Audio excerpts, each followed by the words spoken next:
നമസ്കാരം. National broadcasting news ഇന്ത്യയിലേക്ക് സ്വാഗതം. ക്ലാസ് മുറിയിലെ ഡെസ്കിൽ തലവെച്ച് കിടന്ന വിദ്യാർത്ഥിനിയെ അധ്യാപിക പുസ്തകം മടക്കി തലക്കടിച്ചതായി പരാതി. സംഭവത്തിൽ തലയ്ക്ക് മരവിപ്പും പനിയും അനുഭവപ്പെട്ട വിദ്യാർത്ഥിനിയെ കുണ്ടറ താലൂക്ക് ആശുപത്രിയിൽ പ്രവേശിപ്പിച്ചു. കിഴക്കേ കല്ലട CVKM സ്കൂളിലെ വിദ്യാർത്ഥിനിയെയാണ് അധ്യാപിക മർദ്ദിച്ചത്.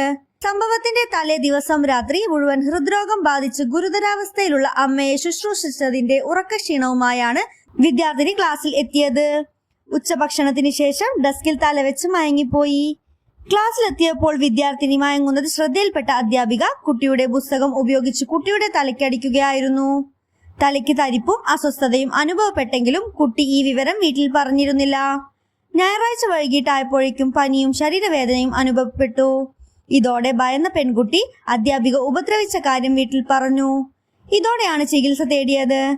കിഴക്കേ കല്ലട പോലീസ് വിദ്യാർത്ഥിനിയുടെ വീട്ടിലെത്തി മൊഴിയെടുത്ത് അന്വേഷണം തുടങ്ങി. കൂടുതൽ അപ്ഡേറ്റ്സിനായി കാത്തിരിക്കുക. National broadcasting news India. നന്ദി.